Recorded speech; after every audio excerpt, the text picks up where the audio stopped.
और यहां तक शिवपुराण कहती है,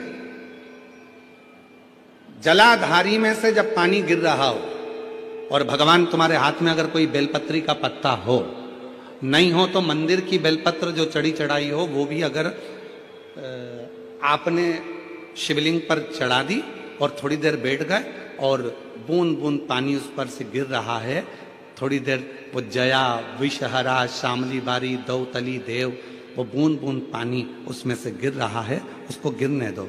और थोड़ी देर दर्शन करने के बाद उस बेलपत्र को डॉक्टर जिसको कह दे कि इसकी ब्लॉकेज ज्यादा है, इसका ऑपरेशन करना पड़ेगा, बाईपास करना पड़ेगा, डॉक्टर साहब से कहना मुझे 2 दिन दे दो मात्र, परसों के दिन बाईपास करा लूंगी या 2 दिन आप ट्रीटमेंट करो। 2 दिन जो शिवजी के जलाधारी में से पानी गिरता है, जया विषहरा शामली बारी दौतली देव जो पानी को गिरा रही होती हैं, उसके नीचे रखी हुई बेलपत्र को यदि जिसके हार्ट में प्रॉब्लम हो, जिसके थायराइड की प्रॉब्लम होती है, अगर वो बेलपत्र को अगर उस व्यक्ति को 2 दिन एक चढ़ी हुई बेलपत्र फिर एक चढ़ी हुई बेलपत्र 2 दिन खिला दीजिए और तीसरे दिन फिर जांच कराइए, डॉक्टर आपको बोलेगा कि अभी ऑपरेशन की जरूरत नहीं है, दवाइयों से आराम लग जाए, दवाइयों से आराम। डॉक्टर को जरूर दिखाओ, डॉक्टर का इलाज करवाओ, क्योंकि हमारे यहाँ शिव महापुराण में डॉक्टर को शिव का एक रूप कहा गया है, शंकर भगवान को डॉक्टर कहा गया है, क्योंकि शिव और डॉक्टर दोनों को विश्वास का प्रतिबिंब कहा गया। शिव महापुराण में दक्ष प्रजापति का चरित्र आता है। दक्ष प्रजापति बड़ी सभा में सब बैठे थे, उस सभा में दक्ष प्रजापति की सभा में भगवान देव अधिदेव महादेव का आगमन हो रहा, शिव आ रहे हैं और दक्ष प्रजापति की सभा में भगवान शिव का आगमन हो रहा है, शंकर।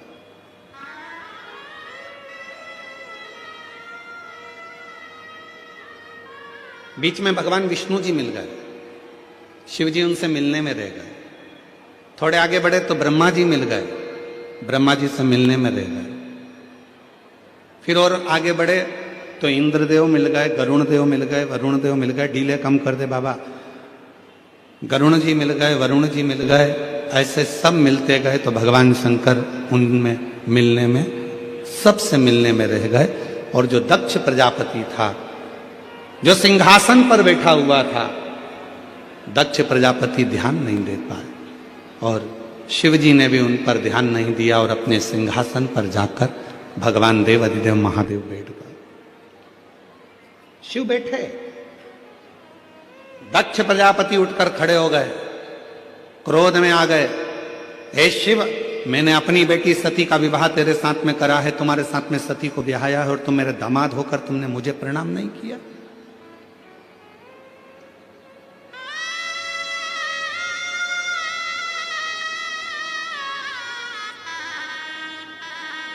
ब्रह्मा जी खड़े हो गए। ब्रह्मा जी ने खड़े होकर दक्ष प्रजापति से कहा कि भगवान विष्णु, ब्रह्मा, इंद्र, गरुण, वरुण, 33 कोटि देवता तुम्हारी सभा में आए, सबने तुमको हाथ जोड़कर नमन किया।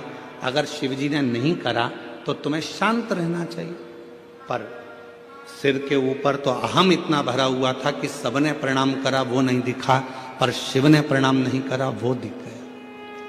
ये दुनिया की रीति है। आज के मेहमान और पहले के मेहमान में अंतर है। पहले के मेहमान को ले जाकर आधा गिलास पानी भी देते थे ना, तो पहले के मेहमान कहते थे बहुत बढ़िया भैया पानी पिला दिया तुमने। आधी कप चाय भी देते थे तो पहले के मेहमान कहते थे भैया बहुत अच्छा घर है, कम से कम चाय तो पिला दी। उन्होंने ये नहीं कहा कि आधा गिलास पानी था कि आधा कप चाय थी। आज का मेहमान ऐसा हो गया कि अगर उसको थोड़ा सा गिलास पानी का खाली होगा तो वो मुख से कह देगा आधा गिलास पानी खाली है। निवेदन है, खाली क्यों दिख रहा है? क्योंकि तुम्हारी बुद्धि खाली है। अगर बुद्धि में प्रेम भरा होता, भक्ति भरी होती, ज्ञान भरा होता तो वो गिलास खाली नहीं दिखता, जितना पानी आया वो भरा हुआ ही नजर आता। पर हमारी बुद्धि अज्ञानता से भरी, हमारी बुद्धि अज्ञानता से भरी है, हमारी बुद्धि अविवेकता से भरी है। हमारी बुद्धि में वो भक्ति, वो प्रेम, वो श्रद्धा, वो विश्वास सब समाप्त होते चले गया, इसलिए हमको उसमें कम नजर आता, कम दिखता।